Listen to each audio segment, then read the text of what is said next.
আজকের রাত সেই রাত রাসূল পাক বলেছেন আজকের এই রাতে যদি আল্লাহর কোনো বান্দা আল্লাহর কোনো বান্দি আল্লাহকে পাওয়ার জন্য আল্লাহর দরবার হাত উঠিয়ে দেয়, আল্লাহকে পাওয়ার জন্য কপালে সিজদা লাগিয়ে দেয়, কপালটা জন্য ঠেকাইয়া দেয় আর আল্লাহকে ডাকে আল্লাহ অনেক করেছি, আল্লাহ অনেক করেছি, আল্লাহ মাফ করে দাও, আল্লাহ আমার অনেক করা হয়েছে, আল্লাহ মাফ করে দাও, আল্লাহ তওবা করছি, আল্লাহ মাফ করে দাও, আল্লাহ আমাকে নেককার বানিয়ে দাও। রাসূল বললেন যদি এভাবে কোন বান্দা আল্লাহকে রাজি করতে পারে, কোন বান্দি আল্লাহকে রাজি করতে পারে, আল্লাহর বান্দা বান্দাকে জান্নাতে করে কবুল করে দেয়। সুবহানাল্লাহ বলেন। রাসূলের পর্যন্ত বললেন যদি এমন অবস্থা করে বান্দা সে রাত কাটাইতে পারে, সে বরাতের দিন, তাহলে আল্লাহ জান্নাতের বান্দা বান্দার জন্য ওয়াজিব হয়ে যায়। তাহলে আমরা এসেছি সেই কাজ করে কিছু পালন করবো যে আল্লাহ তাআলার দরবার থেকে আমরা মাহরুম না হই। আল্লাহ আমরা আল্লাহর দরবারে এটাই চাইবো, আল্লাহ আজকের এই রাতে আপনি অসংখ্য বান্দা বান্দিকে মাফ করবেন। তো আল্লাহ আপনি তাদের সঙ্গে আমাদের আল্লাহ আজকের এই রাতে আপনি বলেছেন এটা কল্যাণ বিতরণের রাত, আল্লাহ আপনি বলেছেন এটা নিয়ামত বিতরণের রাত, আল্লাহ আপনি বলেছেন এটা বরকত বিতরণের রাত। আল্লাহ আপনি আজকের এই রাতে যত বান্দাদের উপর রহমত বিতরণ করবেন, নিয়ামত ভাগ করবেন এবং আপনার কল্যাণকে আপনি বন্টন করবেন। আল্লাহ তাদের সঙ্গে আমাদের নামটা লিখে দেবেন। আমরা চাইবো আল্লাহ আজকের এই রাতে আপনি বান্দা রিজিক আগামী এক বছরের পর ফিক্সড করবেন, ফয়সালা করবেন। আল্লাহ অনেকের রিজিক আছে, রিজিকের মধ্যে বরকত নাই, অনেকের রুজি আছে কিন্তু খুব পরিবার চলে না, খুব টানা পড়ে হিমশিম খেয়ে যায়, চলতে পারে না, অনেকের কথা শুনতে হয়, স্ত্রী কথা শুনতে হয়, ছেলে মেয়েকে চাহিদা মতো দিতে পারে না, দিচ্ছে না পুরুষ, অনেক চিন্তা করে যায়। আল্লাহ যদি আরেকটু দিতা, আল্লাহ যদি আরেকটু দিতা, প্রয়োজন দিতা হতে পারে আমি আমার প্রয়োজনটা মিলাইতে পারতাম। রাসূল বললেন এটা সেই না যে আল্লাহ কি করেন রিজিক বন্টন করেন আগামী এক বছর পর্যন্ত। আল্লাহ কোন বান্দাকে কি রিজিক দিবেন, কোন বান্দাকে কি রিজিক দিবেন আল্লাহ বন্টন করবে। আমরা চাই আল্লাহ আজকে আপনি আপনার যে বান্দা বান্দির জন্য রিজিক নির্ধারণ করবেন, রিজিক ফিক্স করবেন, আল্লাহ তাদের সঙ্গে আপনি আমাদের জন্য কিছু রিজিক নির্ধারণ করিয়েছেন। আমাদের বলছেন এই দুনিয়ার মানুষ আমি রাসূলকে বুঝতে বের হয়ে গেলাম, বুঝতে নাই রাসূলকে ঘর মহল্লার মধ্যে নাই বের হয়ে গেলাম, এবার বাইরে গিয়েছি রাসূলকে বুঝতে রাসূল পাককে আমি আয়েশা জান্নাতুল বাকির মধ্যে পেয়ে গিয়েছি। সুবহানাল্লাহ। আমার রাসূল জান্নাতুল বাকির মধ্যে দাঁড়িয়ে দোয়া করছেন যারা এই গোস্থানে রয়েছে আল্লাহ যেন তাদের কবরগুলো জান্নাতে বারাত বানিয়ে দেয়। একটু চিন্তা করেন যে হাতগুলো আল্লাহর দরবারে উঠেছে, এই হাতগুলো উঠানোর প্রয়োজন ছিল না, এগুলো রহমতুল আলামিনের হাত, যে হাতগুলো আল্লাহর দরবারে উঠতে চাই কবর হইতে দেরি না। কি বলেন কবর হইতে দেরি না? ওটাই সেখানেও যাব না যে কবর আল্লাহর দরবারে যাওয়ার ইচ্ছা পোষণ করলে আল্লাহ তাআলা কবুল না করে পারে, কবুল না করে পারে। সে রাসূল পর্যন্ত বরাতে রাতে কবরস্থানে গিয়েছেন, জান্নাতুল বাকিতে গিয়েছেন, আল্লাহর দরবারে হাত তুলেছেন। কেন? আমার রাসূল তো রাসূল, আমার রাসূল তো নবী, ইরসাল মুরসাল, রাসূল প্রেরিত হয়েছেন আমাদের জন্য বার্তাবাহক হিসেবে, মেসেঞ্জার হিসেবে উম্মতকে শিখাবেন। কারণ রাসূল বললেন সাল্লু কামা রাআইতুমুনি উসাল্লি, ও বান্দা, ও আমার উম্মত, আমি রাসূল যেভাবে নামাজ পড়ছি সেভাবে তোমরা আগে থেকে নামাজ পড়ো। উম্মত তো সে উম্মত যে উম্মত রাসূলকে যা করতে দেখেছে উম্মতকে তাই করবে। কি বলেন? যে দিনগুলো নবী করে দেওয়া হয়ে গেছে তারা কি নবীকে না দিয়ে কিছু করবে না? কোরবান হয়ে যাক সাহাবায়ে-কেরামের জীবনের প্রতি। শবে বরাত তথা লাইলাতুল বারাত, লাইলাতুল মুবারাকা, লাইলাতুল নিসফ মিন শাওয়াল, ঈদুল মালাইকা ওয়া লাইলাতুল গুফরান, এক কথায় আমাদের এই ভারত উপমহাদেশে পরিচিত শবে বরাতে আল্লাহর ঘর মসজিদে আগমন করনেওয়ালা মুসল্লি ভাই বাবারা, প্রত্যেকের প্রথমে আন্তরিক সালাম জানাচ্ছি। আসসালামু আলাইকুম ওয়া রাহমাতুল্লাহি ওয়া বারাকাতুহু। সর্বপ্রথম মহান রব্বুল আলামিনের দরবারে কৃতজ্ঞতা শুকরিয়া আদায় করছি যে মহান রব্বুল আলামিন আকরামুল হাকিমিন আজকের শবে বরাতের মতো এই গুরুত্বপূর্ণ রাতে, বরকতময় পূর্ণ রাতে, নিয়ামতপূর্ণ রাতে, ভাগ্যকে পরিবর্তন করার রাতে, রিজিক চেয়ে নেওয়ার রাতে, হায়াত চেয়ে নেওয়ার রাতে, যাদের সন্তান নেই আজকে রাতে আল্লাহর দরবার থেকে সন্তান চেয়ে নেওয়ার রাতে, ভাগ্যকে সুপ্রসন্ন করার রাতে, সর্বোপরি নিজের জীবনের পরিবারের মধ্যে রহমত বরকত পরিপূর্ণ হয় নাজিরের রাতে আল্লাহ তাআলা এমন একটা সময় তারপর আমাদেরকে একত্রিত করেছেন যে সময়টা রাসূল পাকের হাদিস অনুযায়ী আল্লাহ তাআলা দুনিয়ার আসমানে এসে ডাকছে, ও বান্দারা কার কি প্রয়োজন আল্লাহকে ডাকো। বান্দা কার কি প্রয়োজন আল্লাহকে ডাকার আল্লাহ শরণ দিতে প্রস্তুত আছে। আল্লাহ ডাকছেন, ও বান্দা কে কোন বিষয় আজকে আমার কাছে চাইবে, আমি আল্লাহ দেওয়ার জন্য বসে আছি, তোমরা চেয়ে নিয়ে নাও। আল্লাহ তাআলা এমন একটা সময় তারপর আমাদের কবুল করেছেন বিধায় অন্তরের গভীর থেকে সেই মহান মালিকের দরবারে অজস্র করে দাও শুকরিয়া আদায় করছি। একবার পড়ুন আলহামদুলিল্লাহ। পাশাপাশি সেই মহান রাসূলের পাকের দরবারে জানাচ্ছি অসংখ্য বড় শুকরিয়া এবং দুরূদ শরীফ হাদিয়া। আল্লাহ তাআলা যে রাসূলের পাকের সদকা আজকে শবে বরাতের মধ্যে একটা স্পেশাল দিন পেয়েছি। রাসূল আসতেন না, শবে বরাত হতো না। রাসূল পাক আসতেন না, কোরআনে পাক কথা বলে না, কোরআনে পাক রাসূল পাক আসতেন না, রমজানুল মুবারক রাসূল পাককে না পাইতাম, লাইলাতুল কদর পাইতাম না, রাসূল পাককে না পাইতাম, ঈদুল ফিতর পাইতাম না, রাসূল পাককে না পাইতাম, ঈদুল আযহা পাইতাম না। তো যে রাসূল পাকের সদকা আল্লাহ আজকে এই লাইলাতুল বারাতের মতো গুরুত্বপূর্ণ পাঁচটা একটা আজকে বরাতের রাতে আমাদেরকে আল্লাহর দরবারে নিজের প্রতিদিন জীবনের গুনাহগুলোর মাপ চাওয়া, একেবারে আমলনামাটা পরিষ্কার করা এবং ভাগ্যকে সুপ্রসন্ন করার একটা সুযোগ আল্লাহ আমাদের দান করেছেন। আল্লাহর দরবারে আমরা অনুরোধ করছি মাওলাই কারীম যেন আমাদের এই গুনাহগার উম্মতগুলোর পক্ষ থেকে সেই মদিনাওয়ালা নবীর কদমে অজস্র করে দাও দুরূদ শরীফ হাদিয়া কবুল মঞ্জুর করেন সকলে বলুন আমিন। প্রিয় হাজিরিন, আমরা একটু আগে বলেছি যেহেতু আজকের এই রাতটা স্পেশাল রাত, ইবাদতের রাত, প্রত্যেকটা মুহূর্ত নেক হওয়া চাই। কি চাই ভাই আমার? প্রত্যেকটা মুহূর্ত নেক হওয়া চাই।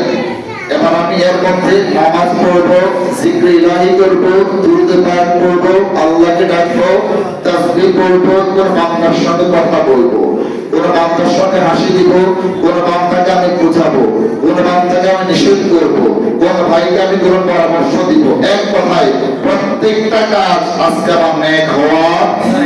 সেই কারণে আজকে আমরা কথা বলছি সেই নিয়তে আল্লাহ কোরআন বলেছে বান্দা যখন কথা বলবে উত্তম কথা বলবে।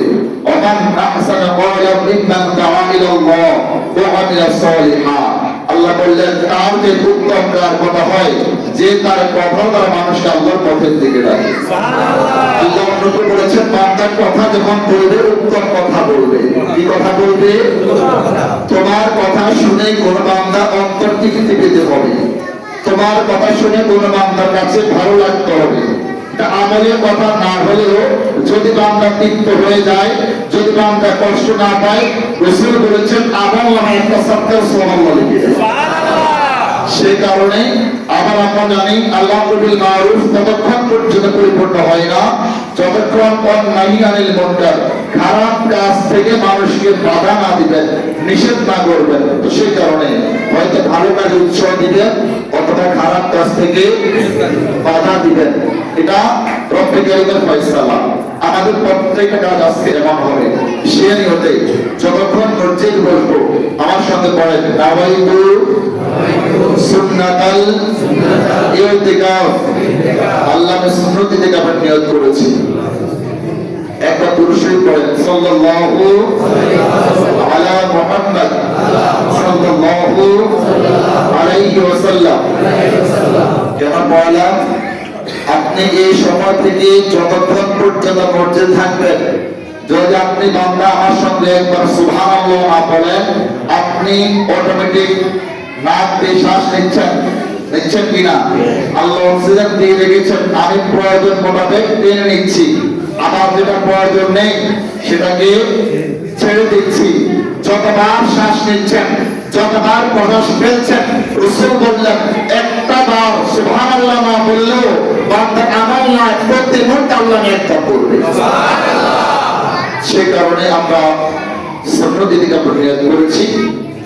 আল্লাহ পাক আমাদের আজকে মসজিদে বসার সহকারে মসজিদে বাইরে প্রত্যেকটা মুহূর্তে আল্লাহ আমাদের জন্য নেক হিসেবে কবুল আর মঞ্জুর করুন, আমিন। এবার পরে হাজিরিন, আমরা প্রথমে বলেছি আমরা আজকে স্পেশাল যে রাত, আমি একবার চিন্তা করেছি প্রথমে নফল নামাজের সুযোগ দিব, তারপরে কিছু আলোচনা করবো। পরে চিন্তা করলাম না, জুমার দিন সময় অত্যন্ত কম, একেবারে গুছিয়ে কথা বলা সম্ভব হয় না। আবার আমার ইল্লা মাশাআল্লাহ কিছু আল্লাহর ওলি ভাই বাবারা আছে, হুজুর যখন খুতবা হাতে নিয়ে দাঁড়াবে তখন দৌড় দিয়ে তখন হুজুর একটু মানুষগুলোকে সামনে নেন, পেছনে দাঁড়ানোর তো জায়গা পাইতেছি না। আসলে আপনাদের মহব্বত আমরা চাইলেও কথা শেষ করতে পারি না। সে প্রেক্ষিতে চেষ্টা করবো আজকে একটা প্যাকেজ গুছিয়ে সবে ভরা, অন্তত পক্ষে যেন মাথায় গেঁথে যায় সবে ভরা কেন পালন করবো, এটা আল্লাহ কি নিয়ামত দিবে, এর পালন কি রয়েছে, বর্জন করার কি রয়েছে। যতক্ষণ আমি থাকবো, আমার সঙ্গে থাকবেন ইনশাআল্লাহ। আমি কখনোই বলেছেন আপনাদের দেখে অত্যন্ত খুশি হয়েছে বাবা, অত্যন্ত তৃপ্তি হয়েছে। আশা করছি শেষ পর্যন্ত আমার সঙ্গে থাকবেন ইনশাআল্লাহ। আসুন সামনে বাড়ি মাওলানা কারীম কোরআনে ইরশাদ করেছেন সূরা দুখান প্রথম আয়াত, বিসমিল্লাহির রহমানির রহিম। আল্লাহ বললেন আমিন ওয়াল কিতাবিল মুবিন। আল্লাহ আমিন, এগুলো হরফে মুকাদ্দামাত। হরফে মুকাদ্দামাত কি? বিচ্ছিন্ন শব্দমালা আমরা জুমার দিন বুঝিয়েছি, অর্থাৎ বিচ্ছিন্ন কিছু শব্দ যেগুলোর অর্থ আল্লাহ এবং তার রাসূল পাক সামান্য জানে না। এমনকি যদি কোনো তাফসীরকার এই শব্দের অর্থ বোঝার চেষ্টা করে, তাফসীর করার চেষ্টা করে, সে পথভ্রষ্ট হবে। কারণ কোরআনে পাক যারা মাদ্রাসায় পড়েছেন, তিনি ইলম নিয়েছেন, কোরআনে পাকে যে আয়াতগুলো রয়েছে 6666 আয়াত, ঠিক আছে? এই আয়াতগুলো প্রকার আয়াতে মুহকাম, আয়াতে মুতাশাবিহা। মুহকাম হচ্ছে সে আয়াত কারিমা যেগুলো থেকে শরীয়তের বিধিবিধান আরোপিত হয়। আপনি যে আয়াতগুলো দিয়ে কোনো কথার সম্পর্কে দলিল দিতে পারবেন, এবং আয়াত 500টা, কয়টা? কোরআনে কারিমের মাত্র 500 আয়াত মুহকাম আয়াত, বাকি সবগুলো আয়াত মুতাশাবিহা।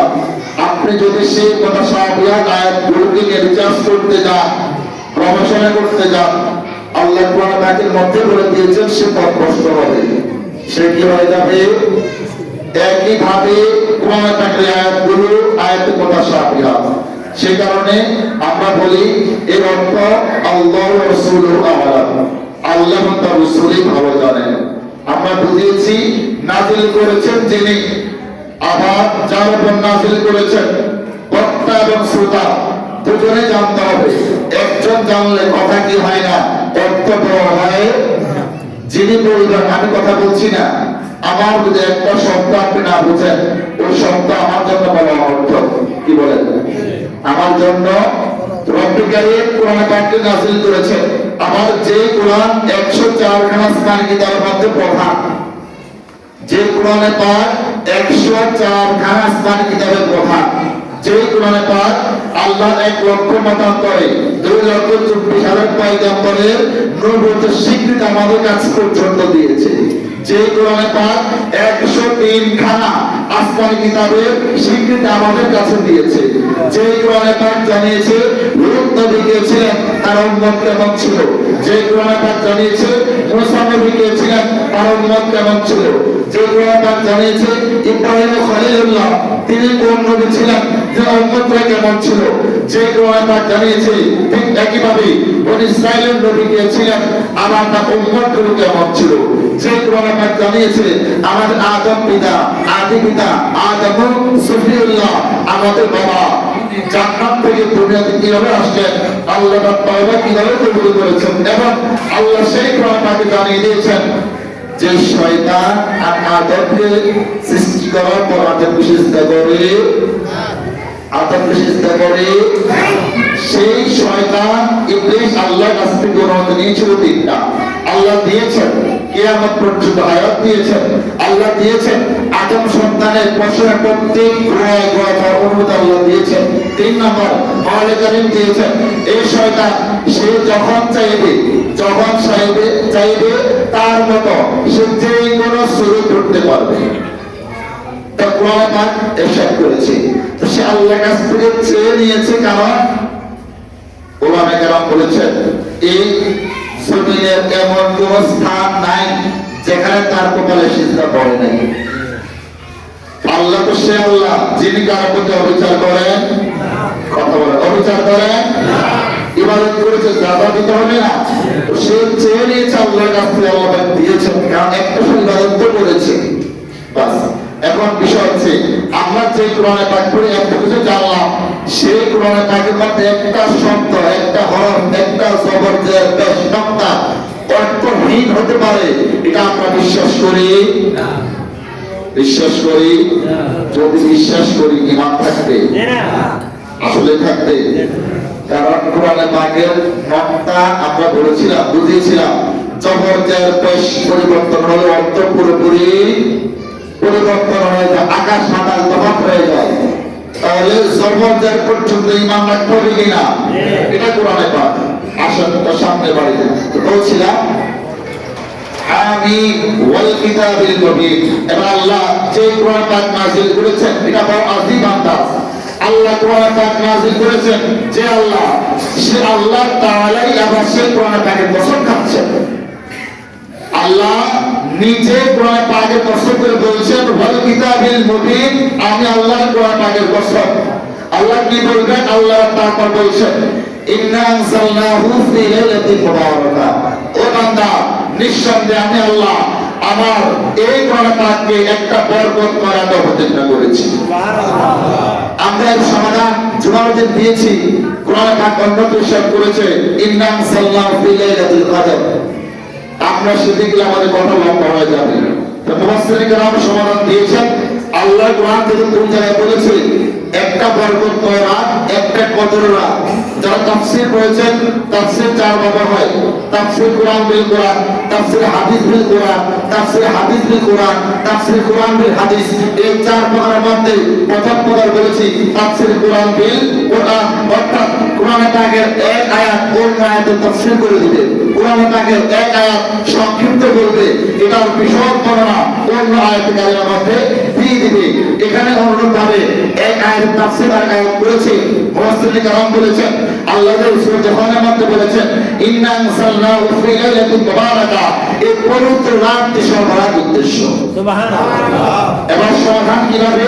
আল্লাহর লাউহে মাহফুজ থেকে কোরআন পাক একবার নাযিল হয়েছে।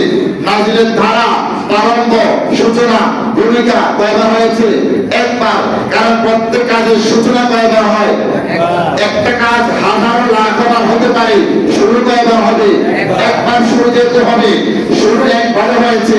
এবার এটা কি লাইলাতুল মুবারাকার মধ্যে হয়েছে, পবিত্র রাত হয়েছে, নাকি লাইলাতুল কদর কদর রাত হয়েছে? ওলামায়ে কেরাম বলেছেন কোরআন পাক যেখানে থাকার জায়গা লাউহে মাহফুজ থেকে আল্লাহ তাকে বাইতুল ইজ্জত দুনিয়ার আসমানে প্রেরণ করেছেন এই 6 রাতের মধ্যে। সুবহানাল্লাহ। তাহলে আমরা ধরতে পারি আজকের রাত সেই রাত যে রাত কোরআন পাক সপ্তম আসমান ভেদ করে লাউহে মাহফুজ থেকে দুনিয়ার আসমানে নাযিল হওয়ার রাত। সুবহানাল্লাহ। এটা আমাদের অনেক বড় ihsan নয় কি? আসেন তারপরে যাই। আল্লাহ বলছেন ইন্না কুন্না মুনজিরিন। ও বান্দা নিশ্চয়ই আমি আল্লাহ ভীতি প্রদর্শনকারী, আমি আল্লাহ সতর্ক বার্তা দিয়ে দেওয়ালা, সতর্ককারী। আমরা অনেকগুলো আয়াত কারিমা পড়ি, আল্লাহর আয়াতের শেষে রব্বের বিধান দেওয়ার পরে, ওয়াজ করার পরে, আদেশ দেওয়ার পরে আল্লাহ শেষে বলে দেন ইন্না আযাবি লাশাদীদ, ইন্না আযাবি, আল্লাহ জানিয়ে দেন নিশ্চয় আমি আল্লাহ আযাব অনেক ভয়ঙ্কর, নিশ্চয় আল্লাহর গজব অনেক বেশি ভয়াবহ। যেন সহ্য করার ক্ষমতা বান্দার থাকবে। আমরা কোরআনে পাক থেকে পড়েছি, আল্লাহ বলেছেন ওয়াকুদুহান নাসুল হিজারা, কাল আল্লাহ জাহান্নামকে জ্বালাবে, কাল আল্লাহ জাহান্নামকে জ্বালাবে, যে জাহান্নামে আমার মতো কিছু মোল্লা, আপনার মতো কিছু মুসল্লি ওই জাহান্নামের লাকড়ি হবে। যে জাহান্নাম আল্লাহ জ্বালাবে, সেই জাহান্নামে আল্লাহ কিছু পাথরকে দিয়ে লাকড়ি বানাবেন। তাহলে এই যে আগুনের এত নিষ্ঠুরতা, আল্লাহ বলছেন আল্লাহ আগুনকে যে এভাবে জ্বালাবেন, রাসূল বললেন এই আগুনটা আল্লাহকে বলে আল্লাহ আমি নিজের তেজ নিজে সহ্য করতে পারছি না। আল্লাহ নবী এমন প্রতিষ্ঠা করেছেন, এই জাহান্নামকে আল্লাহ উত্তপ্ত করেছেন, এত বেশি উত্তপ্ত করেছেন, সে নিজে তার পেট মারা চাইবে, আল্লাহ তাকে শিকল দিয়ে বেঁধে রেখেছেন। যদি আল্লাহ কল্পনা না করতেন, সে ছিন্ন বিচ্ছিন্ন হয়ে চলে যাইত। তার মধ্যে এত ভয়ঙ্কর অবস্থা। তাহলে আল্লাহ আমাদেরকে জানিয়েছেন ইন্না আযাবি লাশাদীদ, বান্দা নিশ্চয়ই আমি আল্লাহ আযাব করব অনেক ভয়ঙ্কর, অনেক বেশি ভয়াবহ, যেটা সহ্য করার ক্ষমতা তোমাদের। আসুন সামনে ভাই, এবার আল্লাহ আরেকটা আয়াত নাযিল করেছেন। ঠিক এই আয়াতের পরে আল্লাহ কি বললেন, ফিহা ইউফরাকু, এই রাতের মধ্যে আমি আল্লাহ বন্টন করি, কিসিম করি, ভাগ করে দিই, প্রত্যেকের মাঝে ভিতরে করে দিই। কি আল্লাহ? আল্লাহ বললেন কুল্লু আমরিন হাকিম, প্রত্যেক বরকতময় কাজ, প্রত্যেক হিকমতওয়ালা কাজ, প্রত্যেক পদ্মার কাজ আমি আল্লাহ এই রাতের মধ্যে বান্দা বান্দির মধ্যে বন্টন করে দিই। সুবহানাল্লাহ। আসেন এবার হাদিসের পাকের মধ্যে যাই, কারণ আমাদের আজকে বেশি টপিক সবে পড়া, সবে পড়া। আসেন হাদিসের পাকের মধ্যে প্রথমে যাই, আমাদের আয়েশা সিদ্দিকা রাদিয়াল্লাহু তাআলা আনহা তিনার থেকে একাধিক হাদিস এসেছে আজকে এই রাতের ব্যাপারে। প্রথমে একটা হাদিস দিয়ে শুরু করছি। তিনি ইরশাদ করছেন, রাসূল পাক যখন এই শাবানের চাঁদ আসতো, বিশেষ করে এই শাবানের যখন অর্ধ তারিখ বা 14তম দিবাগত রাত আসতো, রাসূল পাক নামাজে দাঁড়িয়ে যেতেন। সব কিছু থেকে অবসর হয়ে রাসূল নামাজে দাঁড়িয়ে যেতেন। আল্লাহ আল্লাহ, নামাজে কি সুরত ছিল! আমাদের বলছেন রাসূল পাক নামাজে দাঁড়াতেন, আমি চিন্তা করতে পারতাম না রাসূল এই যে নামাজের নিয়ত করেছেন, রাসূল কখন নামাজ শেষ করবেন। সুবহানাল্লাহ। রাসূল পাক সিজদা করে যাইতেন, আল্লাহকে ডাকতেন, আল্লাহকে ডাকতেন। আমাদের বলছেন আমি কল্পনাও করতে পারতাম না রাসূল কখন সিজদা শেষ করবেন। সুবহানাল্লাহ। আবার আমাদের বলছেন রাসূল সিজদা করার থেকে মাথা মোবারক উঠালেন, বলতেন আমি জানতাম না রাসূল তার এই নামাজ কখন শেষ করবে। সুবহানাল্লাহ। মানে যখন সব বরাত আসতো, রাসূল পাক নিজের নামাজকে একটু বাড়িয়ে দিতেন, নামাজের মধ্যে নিজের প্রেম ভালোবাসা আরো অধিক ফেলে দিতেন। কেন? একটু পর আসছি। আমাদের বলছে রাসূল পাক যখন এই কায়দাতে নামাজ পড়তেন, সিজদায় গিয়েছেন তো গিয়েছেন, উঠানোর কোনো খবর, নামাজে দাঁড়িয়েছেন দাঁড়িয়েছেন তো দাঁড়িয়েছেন, কেরাত করছেন, সূরা পড়ছেন, পড়া শেষ হচ্ছে না, আবার সিজদায় গিয়েছেন, সিজদা থেকে সের মোবারক উত্তরে করছেন না, সিজদা থেকে উঠে গিয়েছেন, মাথা মোবারক উঠিয়েছেন, আবার বসে নামাজ শেষ করছেন না। আপনারা বলছেন যখন রাসূল সিজদা থাকতেন, আমার বসতেন, আমার সন্দেহ হইতো, আমার সন্দেহ হইতো হায় আল্লাহ রাসূল আমাদেরকে ছেড়ে শেষ বিদায় নিয়ে চলে গিয়েছেন কিনা। কল্পনা করতে পারছেন? আমাদের আয়েশা বলছেন রাসূল এভাবে নামাজ পড়তেন বরাত রাতে, রাসূলকে আমাদেরকে ছেড়ে চলে গিয়েছেন কিনা শেষ বিদায় নিয়ে, আমি এবার চিন্তা করতাম, কল্পনা করতাম। আরো বাস্তবতা দেখেন, আমাদের বলছেন যখন আমি এই চিন্তার মধ্যে পড়ে যাই, নামাজ পড়ছে কাউকে দেখা যাবে না, নামাজে দাঁড়িয়েছে কাউকে দেখার সুযোগ নেই, কোনোভাবে ডিস্টার্ব করার সুযোগ নেই। এখন তো আমরা আমাদের বাস্তবে যে নামাজ পড়িও ডানে বামে সামনে পেছনে কয়টা মশা যায় এটা আমাদের জানার বাইরে। অথচ রাসূল পাক নামাজে দাঁড়িয়েছেন, আমাদের বলছেন আমার নবী কি আছেন হায়াতে জিন্দেগিতে নাকি চলে গিয়েছেন। আমি আয়েশা চিন্তাযুক্ত হয়ে যেতাম, চিন্তা করে যাইতাম, ভয়ে পড়ে যেতাম, হায় রে নবী কি আছেন না চলে গিয়েছেন। এই কারণে আমি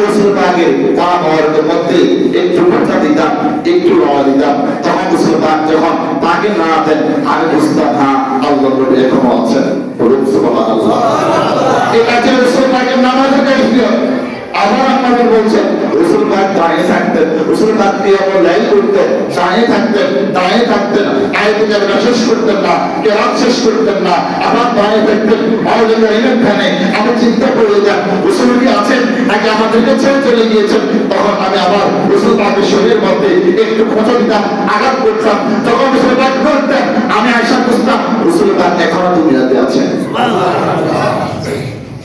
এটার নাম শবে বরাত, এটার নাম।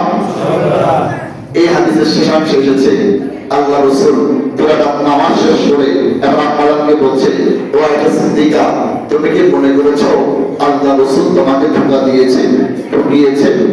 বললেন, কেন ইয়া রাসূলুল্লাহ সাল্লাল্লাহু আলাইহি সাল্লাম? আল্লাহ নবী বললেন, আজকের এই রাতটা শাবানের 14তম রাত। ও আয়েশা, তুমি জানো না আজকের এই রাত সেই রাত যে রাতে আল্লাহ তাআলা অসংখ্য বান্দা বান্দীকে, যে রাতে আল্লাহ অনেক বান্দা বান্দীকে বেহিসাব মাফ করে দেয়। সুবহানাল্লাহ। রাসূলুল্লাহ, তুমি জানো না আজকে কোন রাত?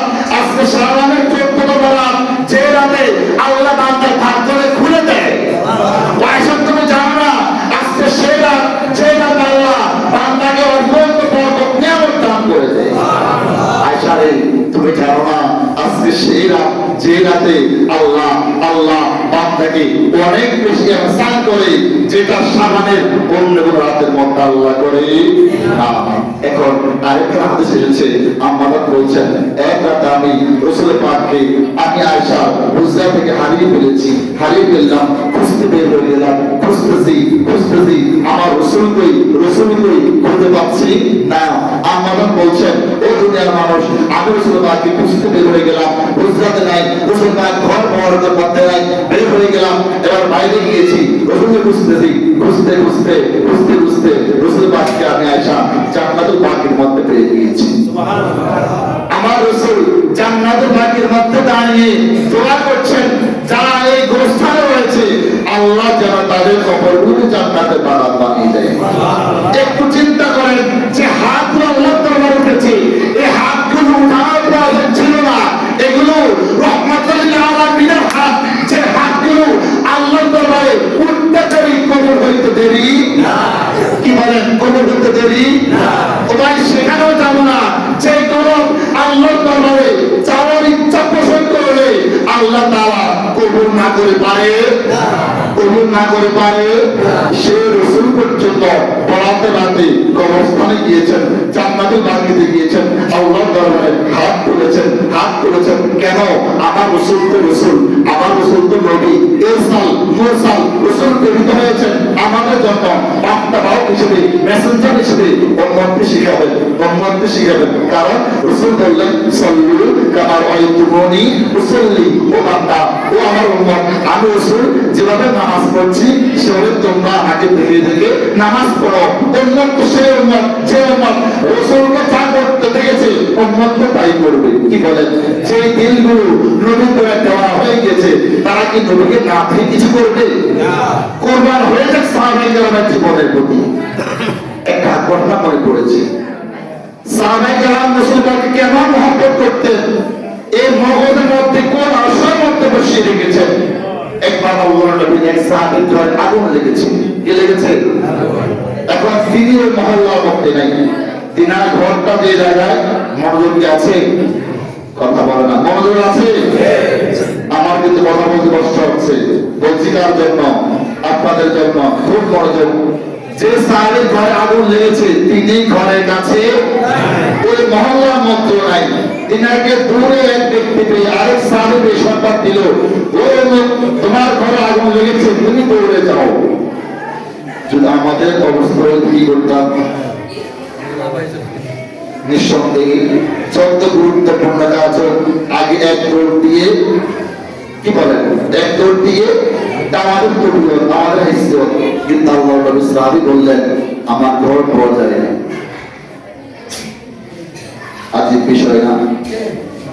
উনি দেখে সংবাদ দিয়েছেন, কারণ সাহাবায়ে কেরাম ওই সাহাবী আল্লাহর কোরআন যাদের বিষয় বলেছে, রাদিয়াল্লাহু আনহুম ওয়া রাদু। ও ভাই, আল্লাহ তাদের উপর সন্তুষ্ট, তারাও আল্লাহর উপর সন্তুষ্ট। সুবহানাল্লাহ। জোরে বলেন সুবহানাল্লাহ। এরা সেই বান্দা, এরা রাসূল পাকের সেই উম্মত যাদের জবান দিয়ে জীবনে একবার মিথ্যা কথা বের হয় না।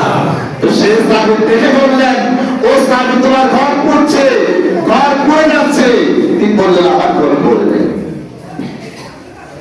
তিনি আবার বললেন তোমার ঘরটা শেষ হয়ে যাচ্ছে। তিনি আবার বলছেন আমার ঘর পড়ে নেই। তিনবার আবার বললেন আমি দেখেছি, আমি সব চোখে দেখেছি তোমার ঘরটা পড়ে গিয়েছে, তোমার ঘরের মধ্যে আগুন জ্বলছে, তোমার ঘরটা পড়ে যাচ্ছে। কারণ ওই মহল্লায় আগুন লেগেছে, একটা ঘর রাস্ত নাই। এবার ওই সাহাবী চিন্তা করে কত শক্ত করে বলছে, ও সাহাবী, আমি নবীর সাহাবী, আমার ঘর পড়তে পারে না কেন? তিনি বললেন আল্লাহ রাসূল বলেছেন যদি আমার কোনো উম্মত প্রত্যেকদিন সকালে এই দোয়া পড়ে সারা দিনের মধ্যে তার উম্মত বিপদ আমার বড় মুসিবত হতে পারে না। সুবহানাল্লাহ। নবী সাহেব বলেন আমি আজকে সকালে সেই দোয়া পড়েছি যেই দোয়া রাসূল পাকের সুন্নাহর দিতে হয়েছে। আমি সাহাবী সেই দোয়া পড়েছি, আমি একই করি, আমি বিশ্বাস করি আমার ঘর পড়তে পারে না। সুবহানাল্লাহ। আমার ঘর, কারণ রাসূল বলেছেন তার বিপদ আমার হবে না। অবাক হয়ে গেলেন, এবার দুজনে দৌড়ে গেলেন। আসলে তার ঘরের কি অবস্থা? এবার ওই মহল্লার মধ্যে গিয়ে দেখেন প্রত্যেকটা ঘর পড়ে গিয়েছে, শুধু ওই সাহাবীর ঘরটা ক্ষত আছে। সুবহানাল্লাহ। আর যে বলেন সুবহানাল্লাহ। আল্লাহর নবী সাহাবীদের বিশ্বাস রাসূল পাকের ব্যাপারে। আমরা সিদ্দিক আকবর বলি না, কিছুদিন আগে রজব রাতে শবে মেরাজ গিয়েছে না, আমরা তাকে ইসলামের প্রথম খলিফা যিনি সিদ্দিক আকবর, যিনি যার শান রাসূল পাক বলেছেন বাবাদের আম্বিয়া, আম্বিয়া কেরামের পরে, নবীদের পরে, রাসূলের পরে সমস্ত উম্মত আগে যার পর্যায়ে তিনি কে? সিদ্দিক আকবর রাদিয়াল্লাহু আনহু। সে সিদ্দিক আকবর হলেন কোথা থেকে? বিশ্বাসের জায়গা থেকে।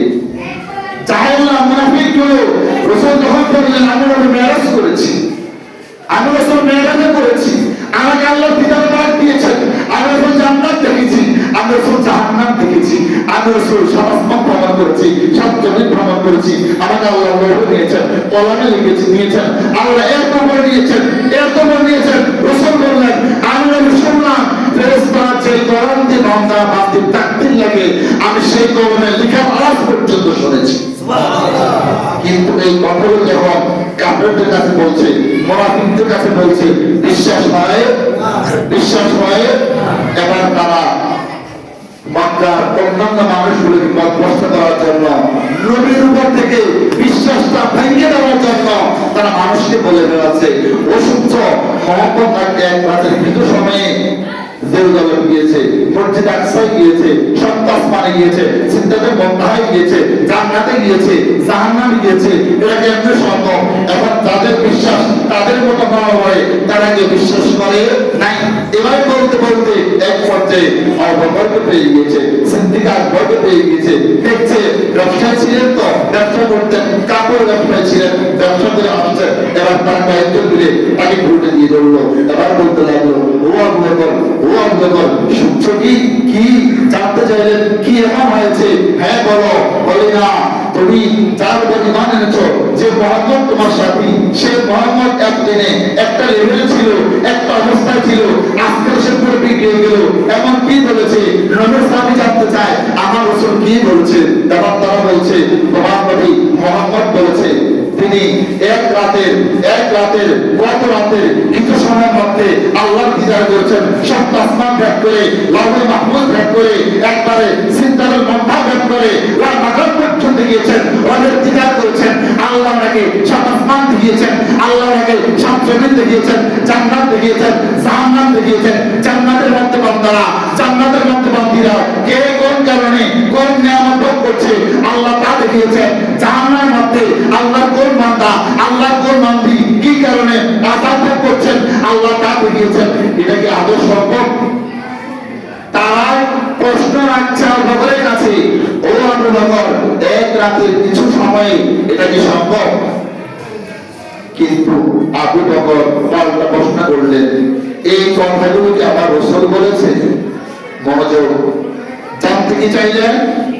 এই কথাগুলো কি আমার রাসূল বলেছে? তারা বললেন হ্যাঁ। তখন তিনি বললেন খোদার কসম করে বলছি যদি আমার নবী বলে থাকে অবশ্যই সত্য বলেছে। সুবহানাল্লাহ।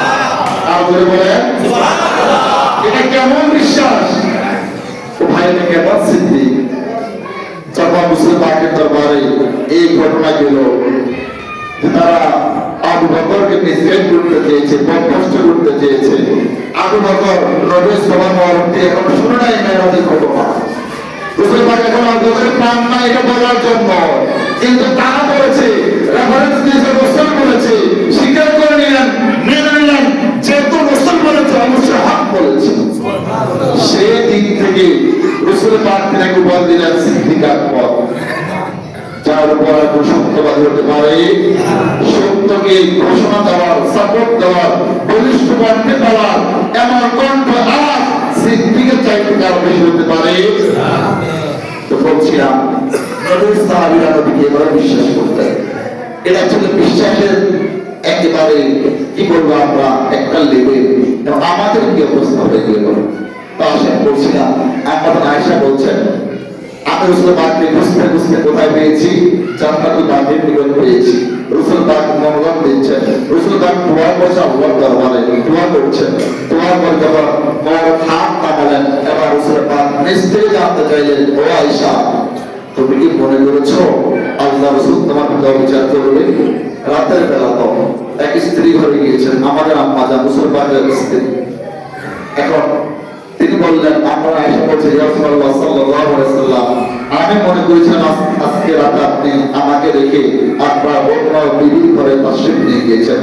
রাসূল বললেন, আয়েশা তুমি জানো না আজকে তোমরা, আজকে শাবানের 14তম রাত, আজকে এই রাতে আল্লাহ অসংখ্য বান্দা বান্দীকে মাফ করে দেয়। সুবহানাল্লাহ। আয়েশা আজকে এই রাতে আল্লাহ অনেক বান্দাকে কল্যাণ দান করে। আয়েশা আজকে সেই রাত যে রাতে আল্লাহ তার অনেক বান্দাদেরকে নিয়ামত দান করে। ও আয়েশা আজকে সেই রাত যে রাতে আল্লাহ কবর বাসীদের আযাবকে মাফ করে দেয়। সেই কারণে আমি রাসূল এখানে দাঁড়িয়েছি। এবারে আমরা আয়েশা থেকে আরেকটা হাদিস আসছে, আমরা একটু পরে এবারে মাওলা আলীর দিকে যাই। তিনি বলছেন, এই হাদিসগুলো মুসলিম শরীফে এসেছে, তিরমিজির মধ্যে আছে, আবু দাউদ শরীফের মধ্যে আছে, ইবনে মাজাহ শরীফের মধ্যে আছে। মাওলা আলী বলছেন, আল্লাহর একদিন আমাকে ডেকে বললেন, ও আলী, যখন শাবানের অর্ধরাত্রি আসে, অর্ধরাত্রি বলতে 15তম রাত, ও আলী যখন শাবানের 14তম দিবস রাত বা অর্ধ রাত আসে, তখন তোমরা এই দিনটাকে রাতের বেলা ইবাদত দিয়ে পরিপূর্ণ করো। ও আলী যখন এই রাতটা আসে, তোমরা এই রাতে জিকিরাহি দিয়ে পরিপূর্ণ করো। ও আলী এরপর দিনটা তোমরা রোজা রাখো, কারণ আল্লাহ এই রাতে বনিকাল পুত্রের মধ্যে যত সাগর আছে, ওই সাগরের গায়ে যত পশম আছে, আল্লাহ তার চাইতে অনেক বেশি বান্দা বান্দীকে এই রাতে মাফ করে দেয়। আর বলেন সুবহানাল্লাহ। বনিকাল কাল এমন একটা গোত্র ছিল, যে গোত্রের সাগরগুলো শরীরের পশম বেশি ছিল, পশমের পরিমাণ বেশি ছিল। তৎকালে জ্ঞান বিজ্ঞানের যুগ ছিল, তো উদাহরণ দিয়ে কথা বললে কথা বুঝতে সুবিধা হতো। কোন একটা বিষয় তুলনা করে বুঝাইলে বুঝতে সুবিধা হতো। এবার আসেন আজকের রাত, সেই রাত রাসূল পাক বলেছেন, আজকের এই রাতে যদি আল্লাহর কোনো বান্দা, আল্লাহর কোনো বান্দী আল্লাহকে পাওয়ার জন্য আল্লাহর দরবারে হাত উঠিয়ে দেয়, আল্লাহকে পাওয়ার জন্য কপালে সিজদা লাগিয়ে দেয়, কপালটা চোখে ঠেকাইয়া দেয়, আর আল্লাহকে ডাকে, আল্লাহ অনেক করেছি, আল্লাহ অনেক করেছি, আল্লাহ মাফ করে দাও, আল্লাহ আমার নাম অনেক জমা হয়েছে, আল্লাহ মাফ করে দাও, আল্লাহ তওবা করছি, আল্লাহ মাফ করে দাও, আল্লাহ আমাকে নেককার বানিয়ে দাও। রাসূল বললেন, যদি এভাবে কোন বান্দা আল্লাহকে রাজি করতে পারে, কোন বান্দী আল্লাহকে রাজি করতে পারে, আল্লাহ ওই বান্দাকে জান্নাতি বলে কবুল করে নেয়। সুবহানাল্লাহ। আর বলেন সুবহানাল্লাহ। রাসূলের পর্যন্ত বললেন, যদি এমন অবস্থায় কোন বান্দা সে রাত কাটাইতে পারে, সে বরাতের রাত, সে বরাতের দিন, তাহলে আল্লাহ জান্নাতের বান্দা বান্দীর জন্য ওয়াজিব হয়ে যায়। সুবহানাল্লাহ। তাহলে আমরা এসেছি সেই নিয়ত করে কিছু ইবাদত করব, যে আল্লাহ তাআলার দরবার থেকে আমরা মাহরুম না হই। আল্লাহ আমরা আল্লাহর দরবারে এটাই চাইবো, আল্লাহ আজকের এই রাতে আপনি অসংখ্য বান্দা বান্দীকে মাফ করবেন। ও আল্লাহ আপনি তাদের সঙ্গে আমাদেরকেও আল্লাহ আজকের এই রাতে আপনি বলেছেন এটা কল্যাণ বিতরণের রাত, আল্লাহ আপনি বলেছেন এটা নিয়ামত বিতরণের রাত, আল্লাহ আপনি বলেছেন এটা বরকত বিতরণের রাত। আল্লাহ রাতে যত প্রাপ্তির উপর রহমত বিতরণ করবেন, নিয়ামত ভাগ করবেন এবং আপনার কল্যাণকে আপনি বন্টন করবেন, আল্লাহ তাদের সঙ্গে আমাদের নামও লিখে দিয়ে। আমরা চাইবো আল্লাহ আজকের এই রাতে আপনি বান্দার আপনি রিজিক আগামী 1 বছরের জন্য ফিক্সড করবেন, ফয়সালা করবেন। আল্লাহ অনেকের রুজি আছে, রিজিক আছে, রিজিকের মধ্যে বরকত নাই, অনেকের রুজি আছে কিন্তু খুব পরিবার চলে না, খুব নামা পড়ে হিমশিম খেয়ে যায়, চলতে পারে না, অনেকের কথা শুনতে হয়, স্ত্রী কথা শুনতে হয়, ছেলে মেয়েকে চাহিদা মতো দিতে পারে না, দিচ্ছে না পুরুষ, অনেক বেশি চিন্তা করে যায়। আল্লাহ যদি আরেকটু দিতা, আল্লাহ যদি আরেকটু দিতা, প্রয়োজন দিতা, হতে পারে আমি আমার প্রয়োজনটা মিটাতে পারতাম। তো রাসূল বললেন এটা সেই না যে আল্লাহ কি করেন, রিজিক বন্টন করেন, রিজিক বন্টন করেন। আগামী 1 বছর পর্যন্ত আল্লাহ কোন বান্দাকে কি রিজিক দিবেন, কোন বান্দাকে কি রিজিক দিবেন, আল্লাহ আজকে রাতে বন্টন করবে। আমরা চাই আল্লাহ আজকে আপনি আপনার যে বান্দা বান্দির জন্য রিজিক নির্ধারণ করবেন, রিজিক ফিক্স করবেন, আল্লাহ তাদের সঙ্গে আপনি আমাদের জন্য কিছু রিজিক নির্ধারণ করিয়ে। কি বলেন? সে প্রেক্ষিতে আমরা আজকে রাতে এখানে একত্রিত হয়েছি। আমরা ইনশাআল্লাহ মাস্টার একটা ঘোষণা দিয়ে দিই। আমরা বলেছি আজকে আমরা ইনশাআল্লাহ সালাতুল তাসবিহ আদায় করব। এখন এই নামাজটা কেন পড়ব? আপনারা এমনিতেই এই নামাজের সঙ্গে পরিচিত আছেন না? সালাতুল তাসবিহ সিনেমি নামাজটাকে আলহামদুলিল্লাহ আমরা ইনশাআল্লাহ ঘোষণা দিয়েছি আমাদের আজকে যত সময় ঠিক 12:30 মিনিটে ইনশাআল্লাহ নামাজটা হবে। এখন এই নামাজের মাহাত্ম্য কি? আমরা আজকে আপনাদের কেন বলছি এই নামাজ পড়ার জন্য? নফল নামাজের কথা তো বলেছি, স্পেশাল ভাবে কেন বললাম? কারণ আল্লাহ রাসূল তার আপন চাচা আব্বাস রাদিয়াল্লাহু তাআলা আনহু তিনি উদ্দেশ্য করে বললেন, ও চাচা আমি কি আপনাকে কিছু নিয়ামতের কথা বলে দিব না? ও চাচা আমি কি আপনাকে এমন কিছু দান করবো না যেটাতে আপনি বাবা মাও হয়ে যাবেন? তখন রাসূল পাক বললেন, চাচা আপনি এভাবে তাসবিহগুলো আদায় করে 4 রাকাত নামাজ পড়বেন, যে নামাজটার নাম সালাতুত তাসবিহ। এবং এই নামাজের নাম কেন হলো সালাতুত তাসবিহ? তার কারণ হচ্ছে এই নামাজটা শুধু কেরাত ছাড়া প্রতি রাকাতেই তাসবিহ পড়া হয়। প্রত্যেক রাকাতে 75 বার করে, 4 রাকাতে 300 বার। যেহেতু তাসবিহ দিয়ে নামাজটা পড়া হয় সেজন্য নামাজটার নামকরণ সালাতুত তাসবিহ হয়েছে। এবার রাসূল বললেন, ও চাচা আপনি যদি এই সালাতুত তাসবিহ নামাজটা পড়েন, চাচা আমার, ও চাচা যদি আপনি এই নামাজটা এভাবে পড়েন যেভাবে আমি রাসূল বলেছি, আমি বললাম, আল্লাহ তার অতীত জীবনে সমস্ত গুনাহগুলো মাফ করে দিবে। সুবহানাল্লাহ। আরেকটা চাচা যদি আমি যেভাবে বলেছি সেভাবে আপনি 4 রাকাত নামাজ পড়েন, আপনার ভবিষ্যৎ জীবনে যত গুনাহ হইতে পারে আল্লাহ সেগুলো মাফ করে দিবে। আরো আছে, এখানে শেষ নয়। আপনি জিন্দেগি ভর জেনে জেনে স্বেচ্ছায় যে গুনাহ করেছেন আল্লাহ সেগুলো মাফ করে দিবেন। আপনার অনিচ্ছায় আপনি চান নাই গুনাহ করতে, এমন অবস্থায় যে গুনাহগুলো হয়েছে আল্লাহ এর উসিলায় সেই গুনাহগুলো মাফ করে দিবেন। ও চাচা আপনি প্রকাশ্যে মানুষের সামনে যে গুনাহগুলো করেছেন আল্লাহ সেই গুনাহগুলো মাফ করে দিবেন। ও চাচা অপ্রকাশ্যে লুকিয়ে মানুষের থেকে আড়ালে গিয়ে যে গুনাহগুলো করেছেন আল্লাহ আপনার সেই গুনাহগুলো মাফ করে দিবেন। তাহলে এই নামাজ পড়ার দরকার আছে নেই? আছে নেই? এবার মুসলমান তিনি আগে বললেন, চাচা যদি আপনার পক্ষে সম্ভব হয় আপনি দিনে একবার এই সালাতুত তাসবিহ নামাজ পড়বেন। যদি চাচা সম্ভব না হয় আপনি সপ্তাহে একবার পড়বেন, যদি সম্ভব না হয় জুমার দিন পড়বেন, যদি সম্ভব না হয় মাসে একবার পড়বেন, যদি সম্ভব না হয় বছরে একবার পড়বেন, যদি তাও সম্ভব না হয় চাচা আমার আপনাকে বলছি, আপনাকে অনুরোধ করছি আপনি আপনার গোটা জীবনে একবার হলেও আদায় করবেন। তাহলে ইনশাআল্লাহ আমরা সালাতুত তাসবিহ নামাজ পড়বনি। আর আমরা বিশেষ করে এই রাত্রিগুলোর মধ্যে এই জন্য বলি এই নামাজটা পড়তে একটু সময় লাগে, কমপক্ষে 30 মিনিট। যে নামাজটা একা পড়তে তাহলে কিছু আলসতা কাজ করে, শয়তান ধোঁকা দেয়। 4 রাকাত নামাজে 30 মিনিট। কারণ আমরা তো হচ্ছে সেই মুসল্লি যাদের 4 রাকাত ধরেন ইমাম সাহেব নিয়ত করলে মুক্তাদিও ইমাম সাহেব ভুলে রাত হয় নাই, মুসল্লি জামাত পড়ে ঘরে ইমাম কে বসেছে। কি আছে না? আছে, আসলেই আছে। আমি ওনার সাথে ভুলে যেতে পারি না, অনেক মাঝে মাঝে দেখি আসলে ওনার সাথে পারবো। আমি অনেক সময় খেয়াল করি যাই না কারো গায়ে কথা বলে কিনা, আমি দেখি সময় ধরেন 3 মিনিট বা 4 মিনিট, আমি ঠিক করতে পারি না আমার 2 রাকাত নামাজ শেষ করতে পারবো কিনা। ইল্লা মাশাআল্লাহ আমার মুক্তাদি বা রক্তচাপ রাকাত শেষ হয়ে আমার পরিস্থিতি বুঝিয়ে পড়তেছে। 4 রাকাত নামাজে রুকু সিজদা তাসবিহগুলো, তারপর সূরা ফাতিহা, তারপর কিরাত পড়া হয়ে গেল। আমি আবার মানাই নাই, হয়তো আমি স্লো, আমার গতিটাও বেশি। এখন আসলে কেমন যদি হয়, এই যেগুলো আপনারা মোবাইল চালান এগুলোর মধ্যে ঠিক আছে কিছু বিষয় 3G 4G 5G, হ্যাঁ, যদি আরো বেশি হয় এটা ইবাদতের মধ্যে আসা উচিত? কি বলেন উচিত? স্পিড সব জায়গায় ঠিক আছে। এই কারণে আমি বারবার অনুরোধ করি, আপনি আমি আজকে ইনশাআল্লাহ বলবো, আপনি প্রয়োজনে 2 রাকাত নামাজ পড়েন, কয় রাকাত?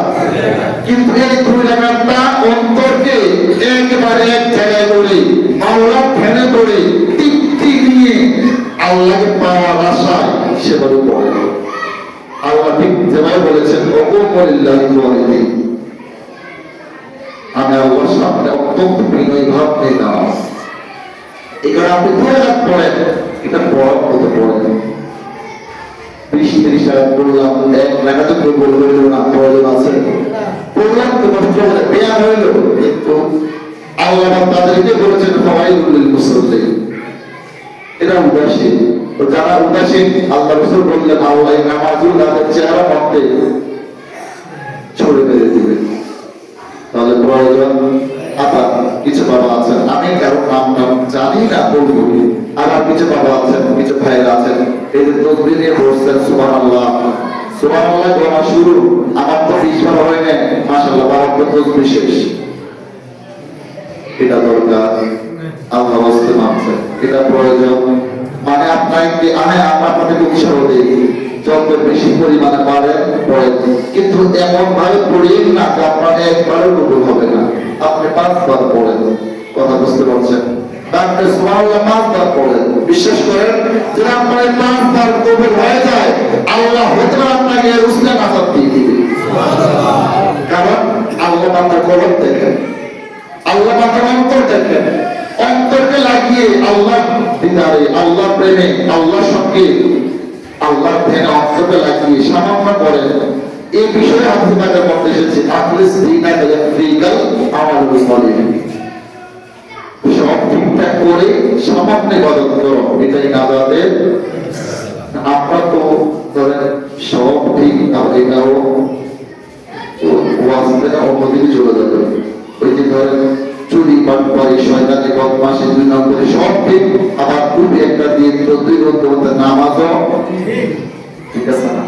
আমি এইসব নামাজের হিসাব পাই না, কারণ যদি এগুলো হিসাব পাইতাম আল্লাহ কোরআন লিখতে হয়ে যেত। কারণ কি আল্লাহ কোরআন বলছে, হাফেজ সাহেব আছেন এখানে, যদি যারা হাফেজ সাহেব আছেন কমপক্ষে, আল্লাহ কোরআন বলছে ইন্নাস সালাতা তানহা আনিল ফাহশাই, কে বলছে? কোরআন পাক বলছে, কোরআন কার বাণী?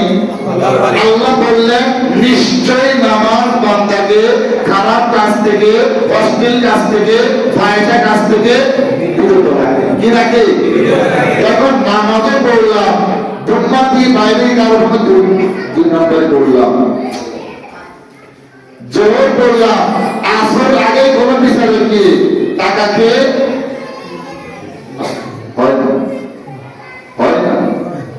আসর পড়লাম মাগরিবের আগে কাউকে নিয়ে দল নিয়ে কারো একটা জমি দখল দিয়ে পড়লাম, হয় না। এবং আসলে কি নামাজটা রইল? আমি আপনার ওই সাইডে যাচ্ছি না, আমি নামাজ আছি এখন। নামাজ যদি হইতো আমি এটা করতে পারতাম? কথা বলে না, আমাকে যেটা হইতো, কারণ কোরআনে পাক বলছে নামাজ বান্দাকে খারাপ কাজ থেকে, অশ্লীল কাজ থেকে, বর্জিত কাজ থেকে। এখন এগুলো কি? যেটা যদি আমি আমার বিচার করি, আমার বিচারেও বলবে এটা জরুরি। আমি জালেমের কাতারে, তাহলে যখন নিজের আল্লাহের মধ্যে নিজে আশান্ত হয়ে যায়, তারপরও সেগুলো করবো, নামাজও করবো, আবার এই নামাজ যে জান্নাত আশা করবো। ভাই জান্নাত এত সহজ? এই নামাজ আমাকে জান্নাতে নিব? আসেন সামনে বেড়ে আমরা বলছিলাম, তাহলে সে বরাতের রাত আল্লাহ রাসূল বললেন এই রাতটা আল্লাহ ভাগ্য রচনা করেছেন। ভাগ্য রচনা আমরা শুনেছি এই রাতের কয়েকটা স্পেশাল নাম আছে, তার মধ্যে লাইলাতুল বারাত, লাইলাতুল মুবারাকা, হ্যাঁ, তারপরে লাইলাতুল নিসফি মিন শাবান, আর আছে ঈদুল মালায়েকা এবং লাইলাতুল ইসরা। আমরা কয়েকটা নিয়ে কথা বলি। প্রথমত লাইলাতুল মুবারাকা, যে শব্দটা কোরআন পাকের মধ্যে এসেছে। আবার ওলামায়ে কেরাম বলেছেন এই রাতটাকে লাইলাতুল গুফরান বলা হয়, ক্ষমার রাত বলা হয়। কারণ রাসূল বললেন আল্লাহকে ডাকছেন, বান্দা কার ক্ষমা দরকার আমি আল্লাহকে ডাকবো, আল্লাহ ক্ষমা করে দিব। সুবহানাল্লাহ। তাহলে এই রাতটা ক্ষমার রাত। আমরা একটু বরকতের দিকে যাই, যেটা কোরআন বলছে লাইলাতুল মুবারাকা। কি রাত? বরকতময় রাত, বরকতময়, সহজ বাংলা বরকতের রাত। এখন আজকে আমরা এখানে এসেছি এই রাতের মধ্যে আল্লাহর দরবার থেকে আমাদের মানসিকতা, আমাদের মন ঠিক হওয়া দরকার। আমরা আল্লাহর কাছ থেকে কিভাবে বরকত চেয়ে নিব? কি বলে? কিভাবে? আপনার পাশে গিয়ে কি করছে আমার দেখার দরকার। আজকে আমি এসেছি আমার তাকবীর ঠিক করতে। কি বলে? আমি এসেছি আমার তাকবীর। আমি শুনেছি আজকে রাতটা তাকবীর নির্ধারণ হওয়ার রাত। আমরা জানি তাকবীর লা ইলাহা, তাকবীর পরিবর্তন হয় না, কিন্তু রাসূল বললেন হয়। এক জায়গায় গিয়ে শুধুমাত্র বান্দার দোয়ার মাধ্যমে, শুধুমাত্র এই কারণে দোয়া ছাড়া অন্য দ্বিতীয় কোন শক্তি তাকবীর পরিবর্তন করতে পারে না। রাসূল যেহেতু বললেন আজকে এই রাতটা নিয়ামতের রাত, কল্যাণের রাত। আল্লাহ কোরআনের মধ্যে বলেছেন ফিহা ইউফরাকু কুল্লু আমরিন হাকিম। আমি আল্লাহ প্রত্যেক বরকতময় কাজ, কল্যাণময় কাজ, হিকমত কাজ আজকে এই রাতে বন্টন করব। আমরা চাইব আল্লাহ আপনি আপনার যে যে কল্যাণগুলো বন্টন করবেন, নিয়ামতগুলো দিবেন, আল্লাহ আপনি সেখানে আমাদের জন্য কিছু নিয়ামত দেন। সুবহানাল্লাহ। আমরা আজকে নবশিরে মাওলার দরবার চাইব আল্লাহ আপনি আজকে এই নিয়ামত কল্যাণ বরকত যাদের ভাগ্যে লিখে দিবেন, আল্লাহ ওই নাম লিখে নেওয়ার সাথে আপনি আমাদের নামগুলো লিখে গেলেন। সুবহানাল্লাহ। এখন আসি আমাদের আজকে এই রাতটা লাইলাতুল গুফরান, ক্ষমা চাওয়ার রাত। আমি আমাকে বলছি, আমার সামনে আমার যারা আছেন প্রত্যেকেই ভালো। আমি এটা বিশ্বাস করি আমার প্রত্যেকটা মুসল্লি আমার চাইতে একেবারে 10 গুণের ভালো। আল্লাহি বিল্লাহি তাআলাই বলছি, আমি শুধু একটা মাধ্যমে গায়ে দিয়েছি, টুপি দিয়েছি, গায়ে রেখেছি। আল্লাহ শপথ করে বলছে আমি ভালো নই, আমি নিঃসন্দেহে গুনাহগার। তা আমি বলবো আজকের এই রাতটা আল্লাহর দরবারে ক্ষমা চাওয়ার রাত। আজকের এই রাতটা নিজের পাপকে আল্লাহর কাছ থেকে ক্ষমা করার রাত, আল্লাহর কাছ থেকে মুছে নেওয়ার রাত। আমি বলবো আপনি যেভাবে পারেন, আমরা দুনিয়ার বিষয় বুঝি, বলেন আমার কোন সরকারি অফিস আদালতে কোন একটা বিষয় আমার দরকার, কোন একটা স্বাক্ষর দরকার, একটা ফাইল দরকার, কোন কিছু আমার কি দরকার, এটাকে গ্রান্টন করে নিয়ে আসা দরকার। কি বলেন? যেভাবে মঞ্জুর করাইয়া নিয়ে আসা দরকার। যত জনকে ধরলে কাজ হয় তত জনকেই ধরি না। যত জায়গায় ঘুষ দেওয়া লাগে প্রয়োজন হইলে তাও কথা বলেন। কি সবাই ফেরেশতা? আল্লাহর ওলি এই না মনে আমরা। আমার মাকসাদ থাকে আমার এটা সফল হওয়া দরকার, কামিয়াবি হওয়া দরকার। আমি জ্ঞানী হব, যে কোনো ভাবে আমি এটা হাসিল করবো। আমি প্রত্যেক পথ অবলম্বন করি, প্রত্যেক পথে আমি ফিরে যাই। মাকসাদ একটা, আমাকে এটা হাসিল করতে হবে, আমাকে এটা পাইতে হবে, আমাকে এটা আনতে হবে। ও ভাই তুমি আখিরাত বুঝতেছো না কেন? গুনাহ তো জমা হয়েছে, আমল নামায় গুনাহ পাহাড় করে দেওয়া হয়েছে। অনেক করেছো, অনেক করেছো, আজকে আবার থেমে যাও, আজকে আবার থেমে যাও। কারণ আল্লাহ ডাকছেন, আল্লাহ ডাকছেন ও বান্দা কার জীবনে গুনাহ আছে, ও বান্দি কার জীবনে গুনাহ আছে, আমি আল্লাহকে ডাকো। আল্লাহ বললেন ও তো আমি আস্তাজিব লাকুম, আমি আল্লাহকে ডাকতে পারি, আমি আল্লাহ সাহায্য দেরি আল্লাহ রাসূলের পরিচিত বললেন, বান্দা যখন আল্লাহকে ডাকে, বান্দা যখন আল্লাহকে ডাকে, আমার রাসূল বললেন, বান্দা যখন আল্লাহর দিকে হেঁটে যায়, আমার আল্লাহ ওই বান্দার দিকে দৌড় দিয়ে আসে। বান্দা যখন আল্লাহর দিকে, আল্লাহর রহমতের জন্য, ক্ষমার জন্য এক কদম দেয়, আল্লাহ রহমত আমার আপনার দিকে 10 কদম দেয়। আমার আল্লাহ চাই কোন একটা ভাবে, কোন একটা কাইফিয়তে আমাদেরকে ক্ষমা করে দিতে।